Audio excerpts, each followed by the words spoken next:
And remember to always look in the camera, always be trying to look at the screen.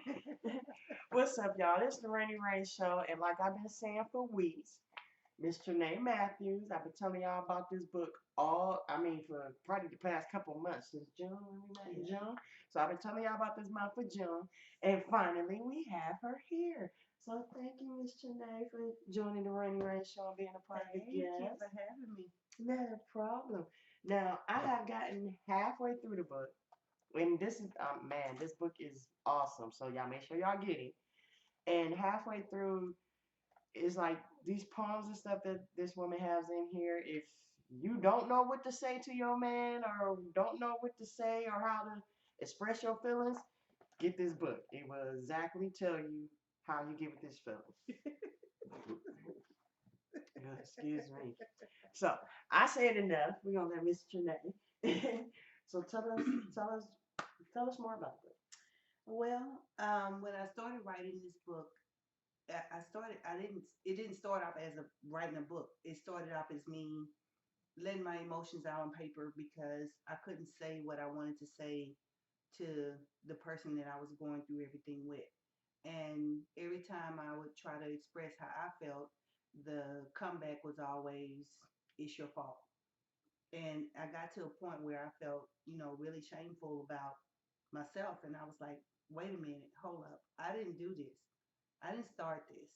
And so as I started to feel more, I started to feel all these different emotions, the anger, the hurt, the pain, the confusion. Um, and so I just started writing. And a friend of mine asked me, won't you just write a book? And I said, no. Why don't you just write a book? No, I'm not going to do that. I said, these are my feelings. These are my emotions. This is how I feel. And I don't want to share that with everybody. And she said, but it's not for you. It's for other people. And I said, no, I'm not going to do it. And so one day I sowed a seed into this ministry. And you know how they always ask you, what do you believe in God for? I didn't put anything down on paper. I just left it. I just left it blank. I just left it blank. I'm like, if you're a prophet, if you're really a prophet, you tell me what thus said the Lord. And so when it came back to me, he said, God said for you to write the book. And I said to myself, write what book? I ain't been writing no book. I knew I had been writing, but I was just writing poetry. And he said again, he said, God said for you to write the book. It's okay for you to release what you're feeling. He said it's part of your prosperity and it's not for you. It's something God wants you to do. And I said, okay, so yeah, okay, right. That what you saying. And you really a prophet, then you tell me something else about me. And the next thing he said was, God said if you want to go get your PhD, this is the time to do it. And now that woke me up. I was like, okay. Because I knew I hadn't talked to but two people about going to get my PhD. And how would this prophet know? How would he know that? Right. And so I said, well, maybe there's some, well, let me listen to the rest of this. So I'm listening because they sent me an email back. And I'm listening to the rest of it. And then this other prophetess came on and she said some things. And I was like, How you know? uh, yeah, okay. And so then he came back on. He said, write the book. He said, but it's God to help you finish it. And I said, okay. So I sat down and typed about the first 20 poems that I had written up. And I said, well, Lord, if this is what you really want me to do, then you help me finish the book. I don't want it to be a book of bashing relationships. I'm not against relationships, but I wanted to encourage somebody to take the next step.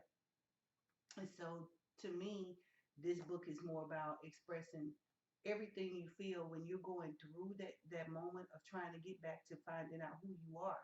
And that's why I titled the book Regaining Me. Because at some point you got to get back to who you really are. What's best for you? What is it that you really want for yourself? And really, we just all want to be happy. We want to be at peace and we want joy. Right. And so the last parts of the book, man, I tell you, when I said, Lord, help me finish this book, I would wake up at 2, 3, 4 o'clock in the morning sometime, and stuff was coming so fast that I had to record it in my phone just to make sure I didn't forget what it was that he told me to write. Right. So it ended up To me, this book is more about encouraging someone to take the next step to find out who they are than anything. Um, I started expressing, I wrote the expressions of how I felt with the confusion, the anger, the hurt, the pain, because when I was going through it myself, looking for something to encourage me, I was like, I couldn't find anything. What expresses the emotions that I'm feeling? I'm mad, I'm hurt, I'm angry, I'm confused. I don't know what to believe, I don't know what to think. You know, what do I do with this? And I couldn't find anything that expressed that. And so that was one of the reasons why I just went on and wrote what I was feeling. And I've had so many people, male, men as well, because the book is not just for women. It's for anybody Y'all that's hear that? going through the hurt, the betrayal, the pain. I mean, if you switch some of the words around, it's just what you trying to say, what you want to say to someone. And in the midst of it, I found it to be a blessing to hear men and women both tell me, "You're telling my story." That's what, Yeah, that's especially to hear from men.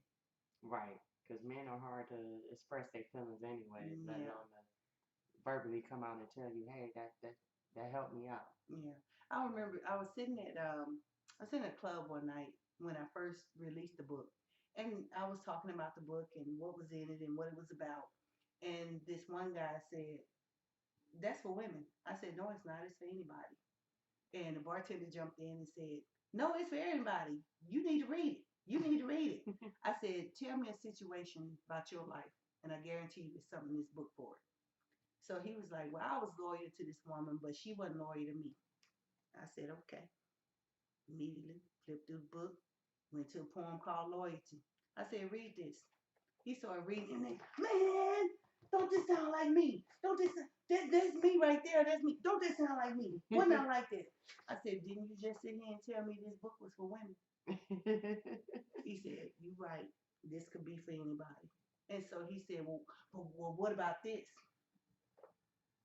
Read that." And it was kind of one of them situations. Mhm. And so he was like, "I Made him a got to get your believer. book." I got to get your book when it comes out. And like I told him, I said, there are some things I could only write from a female perspective Mhm. because some men wouldn't share some of those things to me with me. Right. Like, I know there's some men that have been the side piece. What does that feels like? What does that feel like as a man being a side piece? Say side piece has and no gender. and didn't no man want to share that story with me about that part. And so some things I could only write from a female perspective as to how I felt about it. Being married and having someone that had a side piece, being with someone that had a side piece, as though I wasn't enough or good enough. And it made me feel like, damn, while I'm busy overlooking all of your flaws and your faults about you, you're busy pointing every last one of mine out. Well, that's how it usually is. The You ones know, that's like when you I cheating, you're gonna always accuse the person that's not cheating because you're cheating. Well, we yeah. calling both of them. Man, somebody trying to get in touch with you real bad, real bad. Um, I'm in the middle of an interview. I'll call you back. Okay. So, um, so for me, I ain't gonna sit here and tell you I was a perfect wife. I wasn't. There was a lot of things that were going on at the time, um, but I tried to be the best wife that I knew how to be, um, and still ended up feeling, being betrayed and hurt and angry and confused, you know, and feeling like, I'm fighting for my family. I'm fighting to save my marriage, but at the same time, nobody's fighting with me to save it. Right, you're in the rain by yourself. Yeah. And so it just got to a point that I ended up, getting divorced. Um, and so here we are. And after that, I went through some other things, and that's where We at? negating me came from because I had to figure out who was I without him. And then I realized I always knew who I was. I always knew, very sure. And one of the things that I think some men forget, when you are a military wife, you learn to become independent because they are gone so much of the time because of their job That when it's things that have to be done for the kids or the family, you have to take care of it. So it's not like you don't need them. You do need them. You need them to reinforce whatever is already going on because they're the ones that have gone the majority of the time. That is you that has to put your foot down when it comes to raising the kids. Okay, I said no. You put your foot down with me and you say no too. Right. Don't turn back around and say, well, I said yes. Well, I already told them no, you know, and then, stuff in the house that needs to be repaired or fixed or whatever. And there you are under the sink and you untwisting knobs and twisting shit back and, trying to fix shit without calling the plumber and stuff, because you're trying to save money wherever you can so that, the bills are paid. Right. And so it's often difficult. I'm gonna tell you, it's one of the hardest jobs in the world is being a military wife. It really is. I believe it. I know a couple of military wives, and I see the stuff they go through, so I believe it. It's a hard job, and you learn a lot.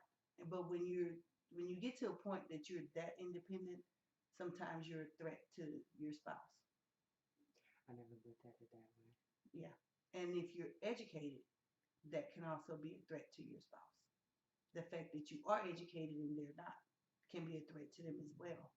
Because it's not that you know it all. You don't. It's just that you went to school and your degree is in this or that. Well, I learned what I learned. That doesn't mean I can't learn from you. Right. You know a lot of things that I don't know. I know some things you don't know. How about we put all this knowledge on the same page and we grow together? Right. Well, that wasn't happening for me. But for a lot of women, and it's sad that good women like you, because I hear it a lot of times from women. It's hard to find a good man and this and that. And then sometimes I have actually seen where they will have a good man and destroy that good man.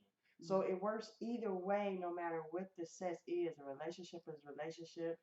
If you is to me, in my opinion, it's all about how long can we get along together? How long Yeah. can we actually cooperate and work with each other without ready to strangle each other? Yeah. But And you not know, everybody can get along at together. the same time, you can't love somebody who's never home. It's kind of difficult to do that too. And I'm not gonna say, my ex, he's a good man, just wasn't a very good husband as far as being faithful goes. And that's the thing I couldn't take. Understandable. That's the Understandable. thing I couldn't take. I probably could have dealt with a whole lot of other things, but that was the one thing I could not take. The And infidelity. you're I not couldn't take supposed it. to. You're not supposed to. Because infidelity is still a form of not being loyal. Yeah. And they want you to be loyal. It didn't matter that I was loyal, faithful, committed, dedicated, loved him to death, but I didn't have the same things reciprocated to me. Do you feel that you may have lost yourself along the way in I your did. marriage? I do. Do you think that that happens quite too often? Yes, because um, it seems like men try to isolate you from everything and everybody that you know and that you love as a means of being able to control you so that they can control what you do, where you go, how you act, how you respond, how you dress, how you wear your hair, because it's like they only want you to look good when you're with them, but when you're out somewhere by yourself, they don't, you know, it doesn't matter. But it's funny how you always look so much better to them once you're divorced, and it's like, oh, you wearing it now? You showing all your business? Tried to dress like this when I would go out with you, but your response was, everybody don't need to know what I got. It doesn't matter if they know what you got. I'm going home with you. I came here with you. I'm going home with you. So if I want to dress a little extra seductive, you should be glad to say, I got this woman on my arm. That's Bet you my can't wife. take her. Bet you can't That's take her. that's my wife. That's my baby. And I didn't feel that way. I felt like I was controlled and at the same time isolated because I couldn't go very many places, couldn't really do much, especially having a child at home. And I was just that person that said, I'm not gonna have anybody sitting at home with my daughter every time the door is open to the club. Every time, the doors open to karaoke or to go out dancing, or somebody's having this function or that function or this is going on. I wasn't that parent that was, I'm not gonna go get a babysitter every time the door is open to something, because then I wouldn't be raising her. We wouldn't be raising her. Somebody else is, because we're never home to be there when she go to sleep. We're just there when she wake up in the morning and get there for her to go to school.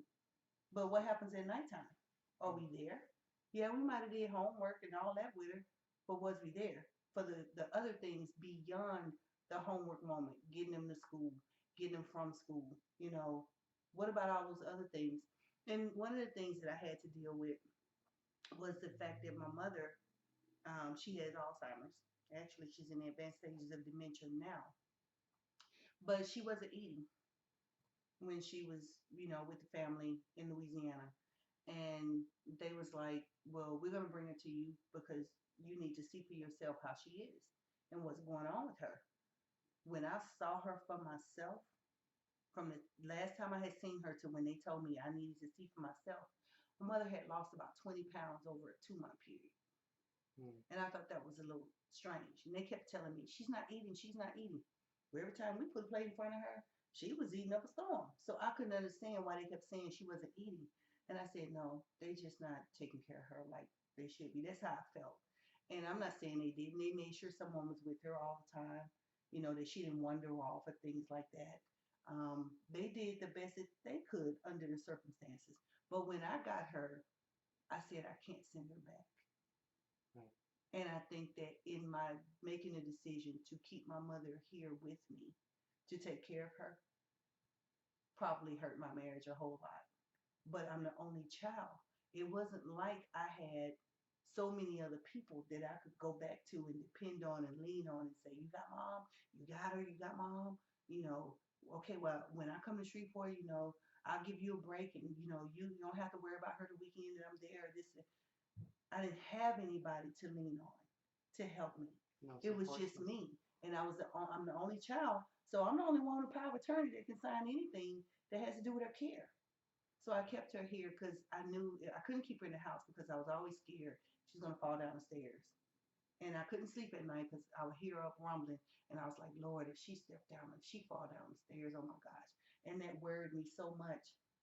And then talking to my spouse at the time, he was like, well, why don't you, can you find a facility for her?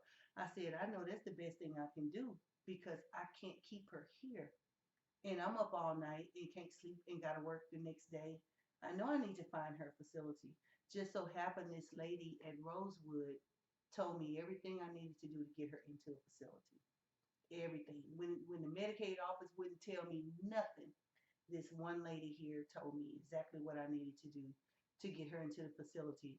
And when I did finally get her in there, it was a whole nother moment because I had just started getting my master's degree, just started school for my master's degree, and I'm calling and she's not answering the phone, and I'm calling the nurse and what's going on with my mom.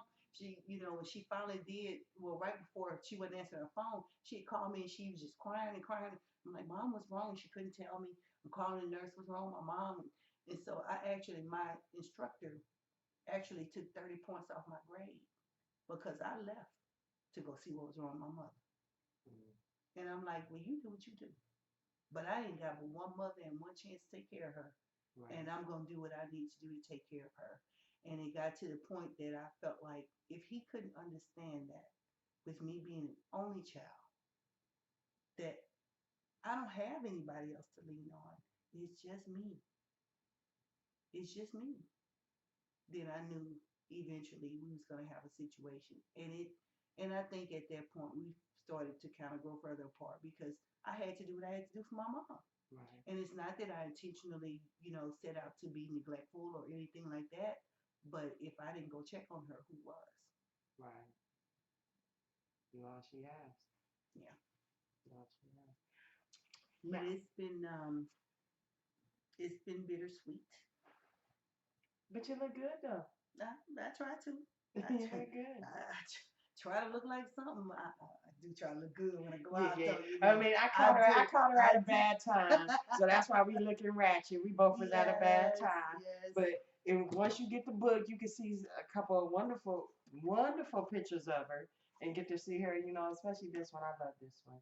This, Yeah. what I'm My saying. So daughter picked that picture out for the yes, and cover. there's another picture in the back, so you'll get to That's see Michelle Obama pose. her That's my Michelle Michelle. Obama's. Yeah, that's my Michelle Obama pose. That's her Michelle Obama pose, y'all. So you do get to see her, and if you don't mind me asking, how old I can't tell you that. are you? I'm Okay, old but she, enough to know better and still too young to care. That's how old I well, am. even still, she look like she's younger than all that on this book cover. So it don't matter. Before we end, two things, because the first question gonna lead right into what we had talked about earlier. Um, do you feel before that? How long was you and your husband married? 14 years. You 14 could years. say maybe 3 months shy of being married, 14 years. Okay. Does it feel to say? Is it fair to say that you married a boy at the time and instead of a man? And That's how I feel. I feel like I married a grown boy, your grown boy. especially with all the things that happened during the marriage. Um, because to me, being a man means that you understand what it means to be dedicated and committed to someone and to love someone, to fully love someone. And I have said to him flat out, you never loved me. You were never in love with me. Because if you were, you wouldn't have did all the things that you did. The love you had for me would have stopped you from doing all the things that you did that hurt me, that caused me pain, that broke up our family, the lies you told. Your love for me would not have even let you do any of it at all. And for those And who might not understand what she's talking about, 1 Corinthians 13, you'll get it, hopefully. yeah, not only that, but if you go into Ephesians, it tell you the same thing about what a marriage is and what it's supposed to be. You know, You got that when right. you're talking about being submissive, you want me to be submissive to you, but are you submissive to me? Are you honest with me like I'm honest with you? Are you committed and dedicated to meaning till death do us part? That means that when I'm down, I'm sick, and I can't get up or I can't do better. I need your help. It might be your turn to give your 80% because I only got 20 because of what I'm dealing with physically, medically, emotionally, mentally. Are you there? Or are you going to walk away and still worry about yourself more than you worry about what's going on with your spouse and what's going on with your family and how they feel? It can't just be about that other person's interest. They need to be interested in what you're interested in too. Right. You like this? I like to do that. How about you want me to go see this and that with you because that's what you're interested in, but how about you do this and that with me because that's what I'm interested in? It shouldn't be one sided. Right. You're supposed to share in each other's interest. Right. And you should be proud of each other's gifts and talents and stop thinking that everything is all about you. Amen. So I wrote this poem. It's called My Time to Shine. Okay. And it was basically about just that because I feel like I have my own gifts and my own talents. And yet they were ignored or made me to feel as though I'm not as gifted or talented as you are in that area. Well, you chose to be in the limelight. I chose to sit back and chill and support. I'll step into that spotlight when I'm ready and do what I do, but don't make me feel like your gift is more valuable than mine. Right. We just Your have gift and our my gift can make double money. and that's a whole nother story that me and you could sit down and interview about another day All right. because I did bring that up at one particular time and didn't want to shine with me. Mm. And Yeah. that's sad. And I think that was one thing that probably would have made us closer to understand that, yeah, you got your gifts, but I do too. But I got some different gifts from you, just like you got some other different gifts from me. So how about we combine all these gifts together and let's make this money? No. Let's do some things together. No That need would to just that have would one present under the Yeah, Christmas tree when we can have thousands. yeah. But I wrote this poem. It's called My Time to Shine, and I wrote it because of that. Let's hear And it. it says, I have a right to shine. I have my own gifts and talents just like you. I have a right to shine just like you. You've often dismissed my gifts and talents as though you are the only one meant to shine. While I allowed you to shine, I put my gifts under the table. I was the wind beneath your wings, but now the tables have turned. I will be in the limelight. I will stand doing what I can to live life as best as I can. You took my time while I let you shine. You forgot I have my own light too, beaming on me as well, just as the one beaming on you. You dismissed my gifts and talents and everything about me that would have allowed me to stand out. You didn't want that light moving around and about. It's my time to shine and I will glow, beam, have sheen, be everything God intended me to be. Don't further dismiss me. Don't think I won't gleam on. Once I do and the light begins to shine, doesn't mean I'm trying to take away from your shine. It simply means I'm being recognized and it's my time. Don't take for granted that my light is not as bright as yours. I'm just taking the opportunity to use my gifts that you considered a bore. It's time for people to see and know my gifts. Time to shine and root for me and say, do your thing. So every chance I get to shine, best believe I will. Like I said, it's long overdue and it's my time.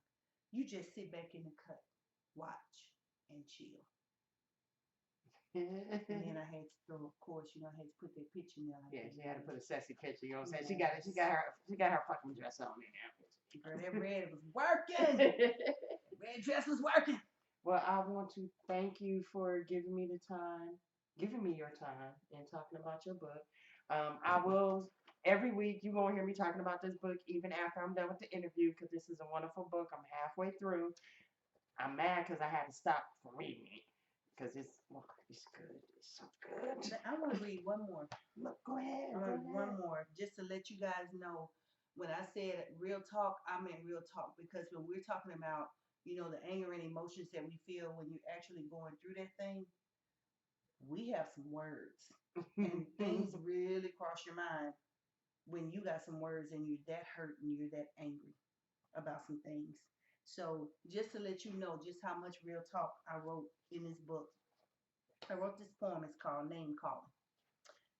That's my favorite one. Oh, is it? No, wait a minute. Is that the one from A to Z? Oh, AZ. Oh, you want to read that one? No. We ain't gonna read that one. Why not? I told them about it, so they ain't got the book. They ain't here. They don't need to hear that one. If they ain't got the get the book and hear that one that we talking about. That's all I can tell you. Okay. I got a funny one too. I'm gonna do the funny one before you close out the interview. No, because I think they need to hear me do that one too. Okay. Because they'll get all revved up over that. Okay. All right. So I'm gonna read Name Calling to you. Let's see. What was your favorite name for me? Oh, I remember. It was Drunk Ass. So let's see. What are my favorite names for you?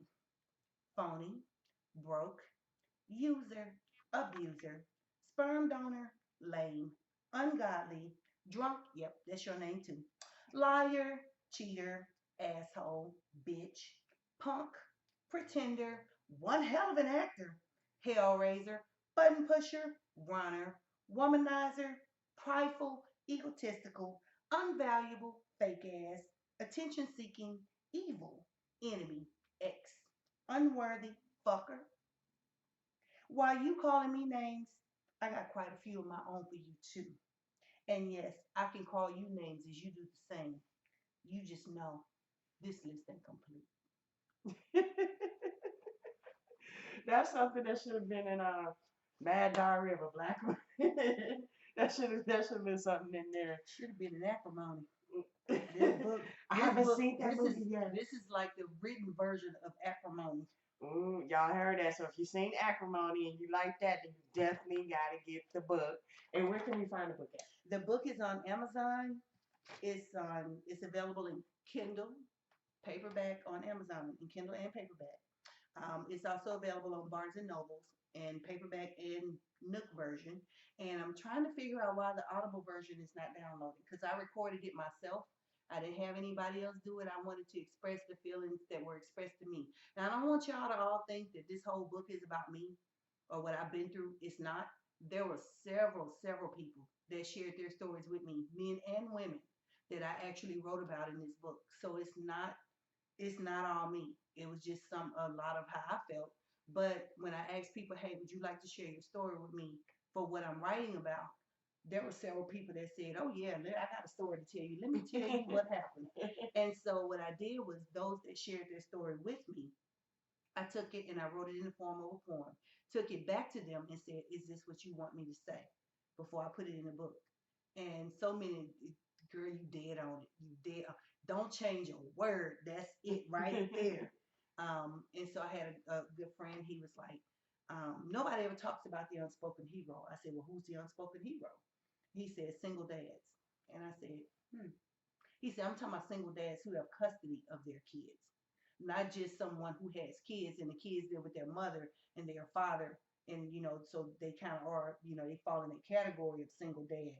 But I'm talking about the single dads who have custody of their kids. And I said, okay, so tell me about it. And I hit record on my phone. And he said, you can't record me. I said, if I don't record you, I don't know what I'm writing later. I'm not going to remember everything you told me. Right. So I recorded his story, and his ended up really being two different stories, um, two different poems that I had to write because I couldn't combine the situation that surrounded him being a single dad. I could not surround. I didn't want to. I didn't want to combine it. I wanted single dad to stand out by itself. But his situation of feeling like he had been cheated on, I wanted it to be something different. And so both of his stories are actually in here. But you just won't know which one is the other one. I might Because figure it out. I didn't put his name on the other one. I didn't put his name on it. But he told me I could say that it was inspired, single dad was inspired by him. But I couldn't put his name on the other poem. All right, if I figure it So out, I'm if gonna you figure it inbox out, you you and be can like, yeah, this you is for. yeah, you can inbox me and ask me. I'll tell you then, but I'm not gonna I won't I tell ain't y'all. This putting gonna it be between me and her. Y'all I'm not can't gonna figure put it that out. on blast. I'm not, Yeah, I'm you not didn't gonna want do to that. know. We not about to get her in no trouble. No, no, no, we're not gonna do that. But in the midst of going through everything, I had some good moments where I started to see where the peace was coming. And I wrote a couple of funny things in the book, or a couple more encouraging things. But this one just happened to be, one of my moments. I was just kind of, I don't know what kind of mind frame of zone I was in. I don't know. I can't even explain it. But I put it this way: I was standing between my bedroom door and the kitchen. And so when I read this poem, it came about all because of cooking. Ain't that about some food will get you motivated? Okay, so here we go. This poem is called My Satisfaction. My. How you look so delicious. All dark, thick, and juicy. I stand here looking at you, just thinking about how you're going to satisfy me. You are so hot and yet warm and juicy, spicy, just the way I like it. You are a vision of perfection, lengthy, meaty. No extra fat around the top. Can't wait to taste you and feel you slide over and under my tongue with your juices in my mouth that I take the time to swallow. Man, this is my satisfaction because these some goddamn good ass barbecue ribs. Woo, I bet you thought I was talking about you, didn't you?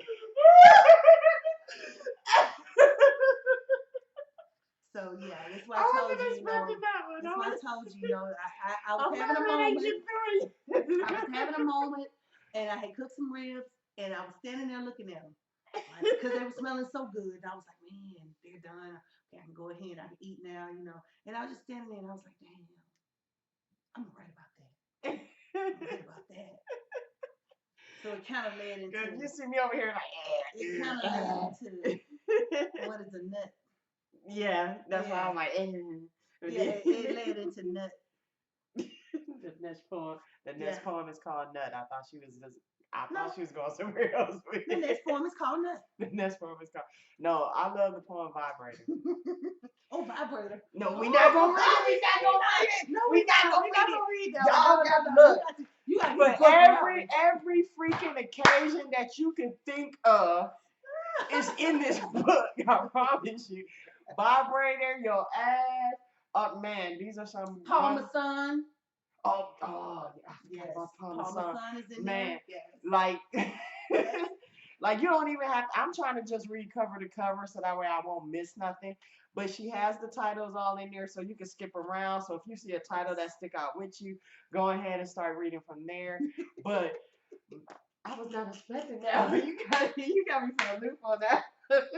Because if you watch it back, you'll see my facial expressions.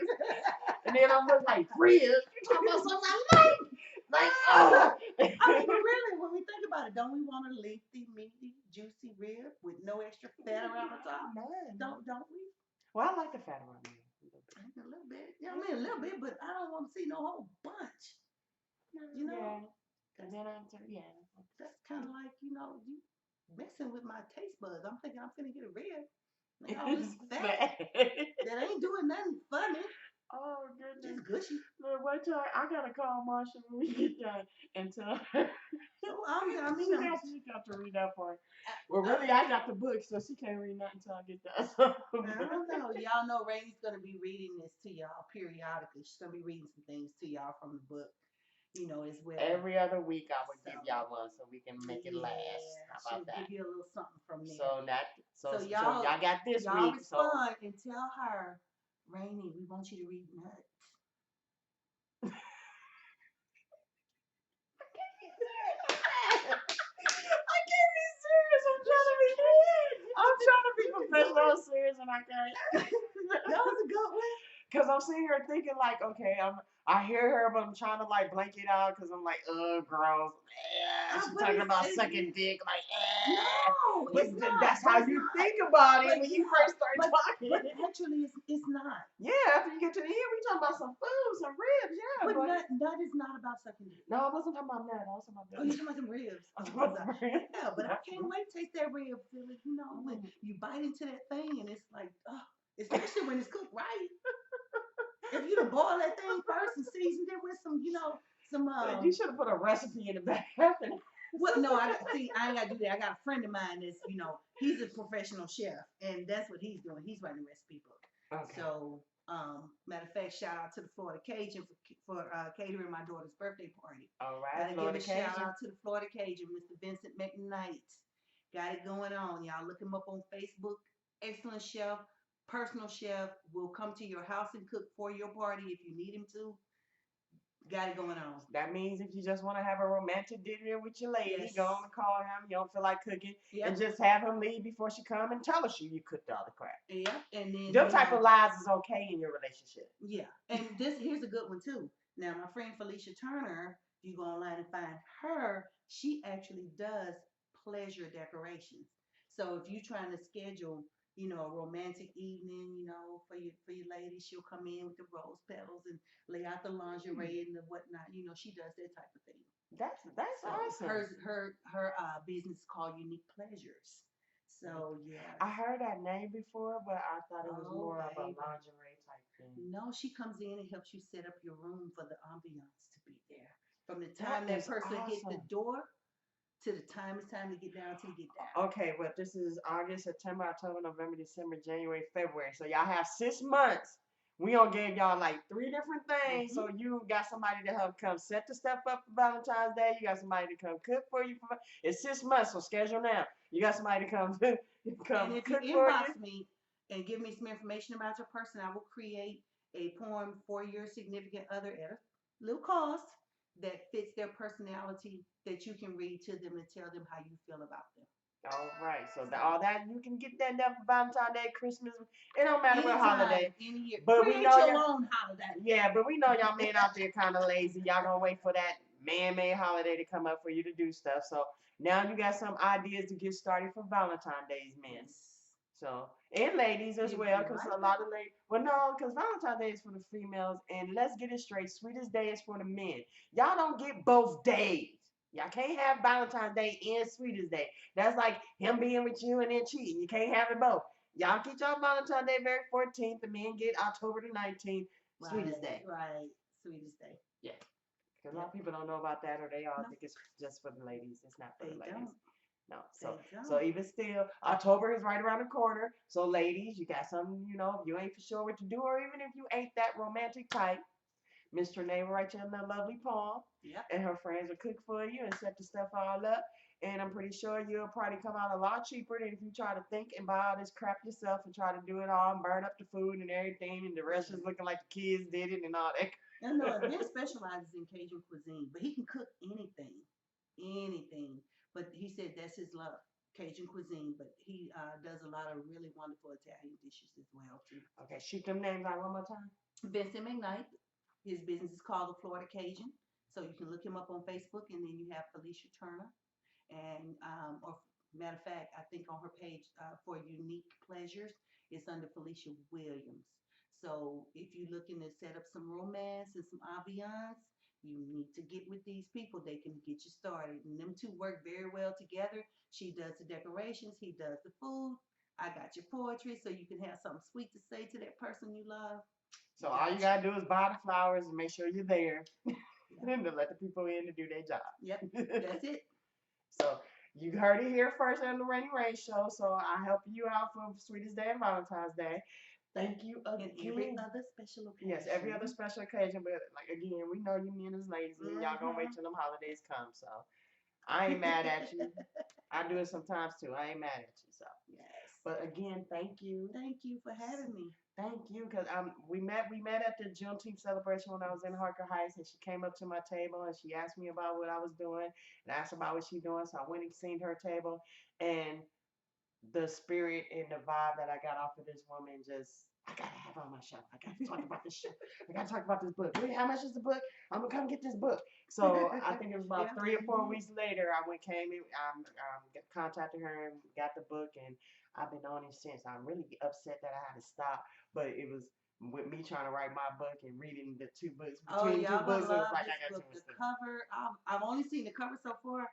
Excellent. I think y'all Yes, gonna have some good reading when you get her book as well. yes, the recovering So make lesbian sure you coming soon.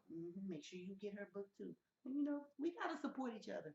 As Right, especially as black women, we need to support each other. definitely. And I'll let you know about the Delta's book thing, especially if your book is out because they're doing another book um, celebration with the Deltas here in the area. Okay. And they get together, you get to talk about your book, what it's about, share a couple of pages from it, and promote your book right then and there, sell it on the spot.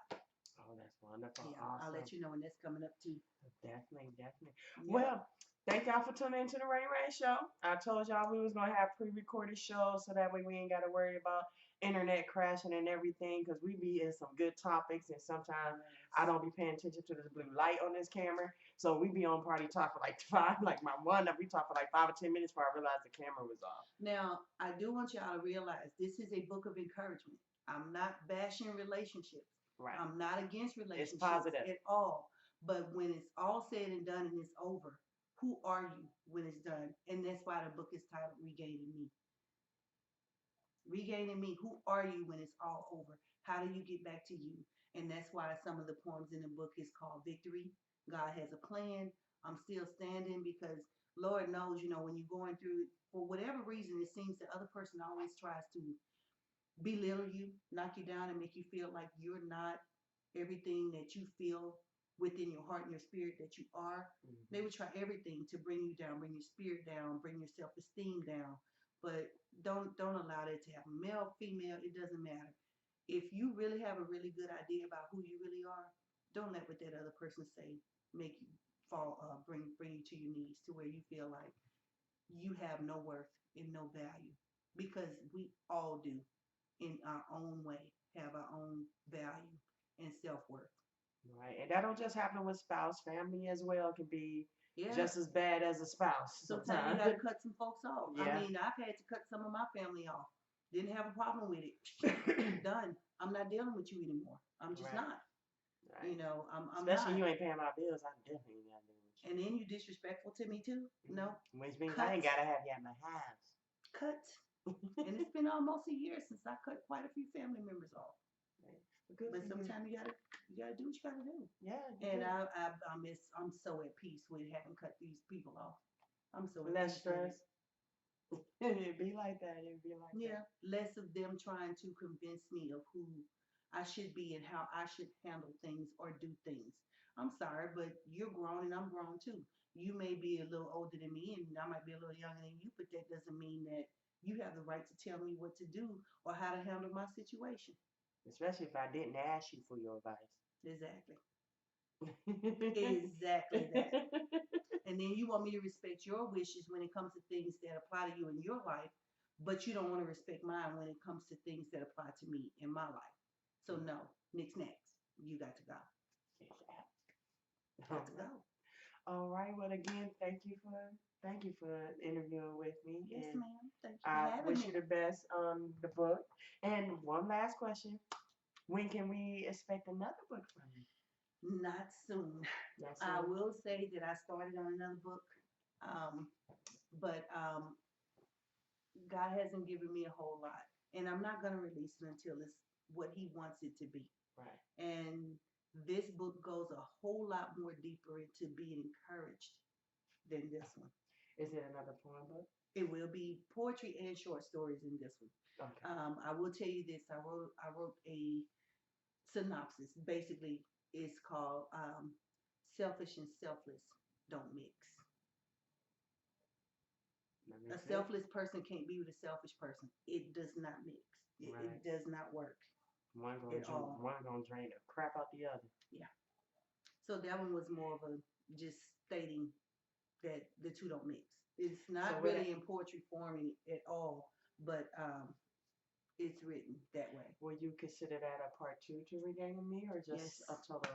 it is a part two to Okay. Regaining Me. There probably won't be a part three, but definitely there will be a part two. And this one is more so to encourage someone to more so be wrapped in God's love than worried about what people say about the decisions they make that they feel are best toward their life. And I know for I the had last that in my 3 years, book too. I struggle with, a few things as far as, stay, go, stay, go, stay, go, stay, go. How do I deal with this or that? My heart said this, but everybody was like, don't do this and don't do that. And I had to get to a point where I said, you know what? I don't care what y'all think about this decision that I got to make. I got to do what's best for me and mine, Right. no matter what you think about it. And once the time actually came and I saw that that was the only thing I could do to save myself, to save myself, Mm-hmm. You gotta look I out for had you to make first. the decision. And it was bittersweet. Um, it was a difficult decision to make, but everything comes in God's time because I had been praying about it for years. What do I do, Lord? What do I do? How do I handle this? And finally, maybe I want to say a couple of weeks ago, the answers just started showing up and showing out, and God was showing out.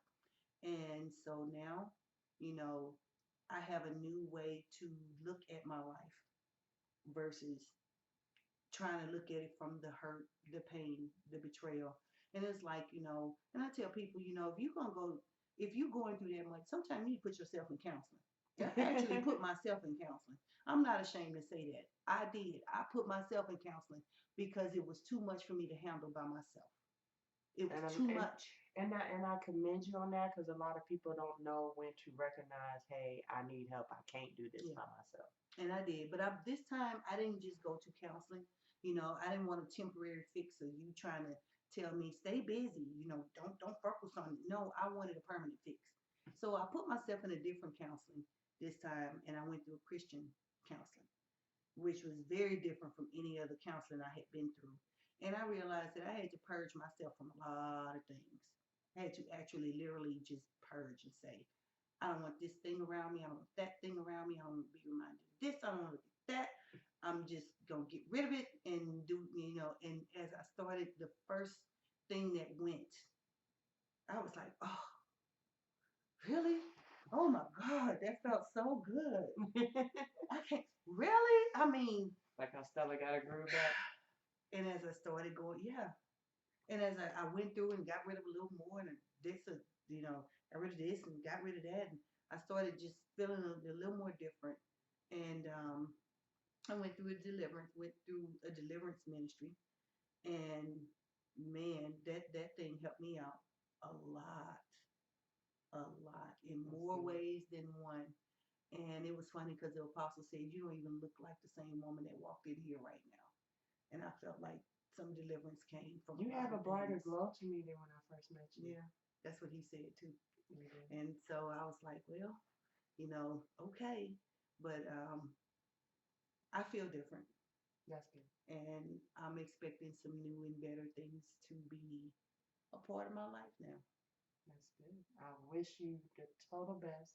Yeah. You have me in the full staff at the Rainy Rain Show and AWRP prayers with you and your endeavors. And again, regaining me, Miss Trena Matthews. Real talk Real talk. about love, betrayal, heartbreak, pain, and divorce. Yes, ma'am. Amazon, Kindle, and where else? Barnes and Nobles And Barnes and and Nook, and the Audible should be. Once I figure out what the problem is, it will be on Audible. For those of you that don't like to read and just want to hear, it'll be on Audible soon. As soon as I figure out what the problem is, it will be on there. And just know I recorded it myself because I felt like having someone else read it wouldn't capture the emotions of that person's story as they shared their story with Yes, me. I love the way you express your poems. So I definitely, I was couldn't wait. Like, oh yeah, she wants to read out. Because if you check on YouTube as well, she has a Yeah. couple other interviews and stuff. So and when I go to try to interview people, I try to make sure I'm well informed. So I watch one of the videos and everything, and it was like the way she was just presenting herself and the way she was speaking these poems. It was, oh, I can't wait to my interview. Like, it's But taking too long. yeah. I can't see her till August. It's taking too long. But some of the poems are on YouTube as well. And then my YouTube channel is Regaining Me. Okay. Now you might look on there and see some other stuff that don't have nothing to do with poetry. That's because my students set up their page for me to submit their work to me. And I didn't know I could still haven't figured out how to delete their stuff off the page so it could just be for my book. But I guess at some point maybe another student will show me how to delete the old stuff. Yeah, if I figure it out, I'll inbox you and let you know. Please let me know so I can take the other Because stuff there's a off. few things off my page I want to delete too. So we'll try to figure it out. I We'll know. try to figure it out. I'm looking forward to seeing the book grow, and hopefully that it touches a lot of people, like that they'll share this book and tell other people about it, that it's been helpful to them or that they enjoyed reading it, even if it's not your situation, but you enjoy reading it or you can relate to it in some way. Or That even you would, carrying it on to that you somebody would, who you know in yeah, that situation. yeah, pass it on to somebody you know. I was at the hotel. I was at a hotel a couple of weeks ago, and met this lady outside, and she's been separated from her spouse for like 12 years now. And I was, we were outside. She came outside with her daughter, and so we got to talking. And she said, "What do you do?" I said, "Oh, I'm an author." And I tell her, everything. And else, I'm an author. And she said, "Oh, what's the side of your book?" And I told her, and I pulled it up on Facebook, and I pulled it up on Amazon and everything for her. She said, "I'm gonna get this book because I've been there. I've been there." She said, "And I'm still married to my spouse. We've been separated for 12 years, but he's still with the other woman." And I thought, wow, really? She said, I'm not gonna file for divorce because right now everything is set up to come to me. If he die tomorrow, I get all the money. She don't get nothing. That's what I was gonna say. Like, it's some money involved. Like, yeah, it's cheaper to keep. Okay. And so when she said that, she was like, "But he was a good dad. He always did everything he could for our daughter." She said, "So I can't knock him there." She said, "But as a husband, And there's a lot of people like that to where they think they have the concept and the idea of how to be a spouse and turn up being the worst spouse ever. yeah, But outside of that, they wonderful friends, wonderful people, and everything. They just don't know how to love or reciprocate love, let alone show it in any shape, form, or fashion that's not hurtful. yeah, to show it, express it, to say it, to do it, because actions is everything And the main thing as to make far sure as you love. show it and do it in a non-hurtful manner, because you might think that you're doing something nice and you might actually hurt that person's feelings. Yeah. So And I that's just feel like, if you don't want that person no more, just tell them. let them go. Let them go. It may hurt them, that you let them go, but at least be honest. Don't live a double life and have that person thinking that they mean the world to you when you know full well deep down in your heart you could give less than two damns about them, what happens to them or what's going on in their life. Don't hurt somebody like that by holding on to them when you really want to let them go. Just let them go. It's still gonna hurt that you let them go, but at least you were honest and let them go, and they'll probably appreciate that honesty. It'll go a whole lot further than you lying to them and living a double life. Hmm. And then sometimes that lies and double life, that karma ain't no joke. And not only that, the grass ain't always greener on the On the other other side. side. Yes, ma'am. Amen. All right, and look, we were supposed to do 15 minutes. I You see know. where You we see, at? I see. I You see know. where we at? I know. Just what happens when you get in deep conversations Yes, sometimes. yes. Like I said, I love talking to this woman. I love it. So again, thank you. Thank A you. million thanks. Y'all keep tuning in. I'm gonna keep having pre-recorded shows. Um I'm gonna go live just a little bit before I actually upload it because I found out it takes like 4 hours to upload a video now. Okay. To the thing. So I'm gonna go live a little bit before. I'm gonna try to upload them enough time so it can actually still pop up at 6 o'clock when I go live. So, but thank you for tuning in, Mr. Name Matthew. Get the book. Look at Bubba. Yeah, get the book. We not playing with y'all. Get the book. See my Michelle Obama. Yes, see the Michelle Obama pose. Get the book. So thanks for tuning in. Catch y'all next week. We out.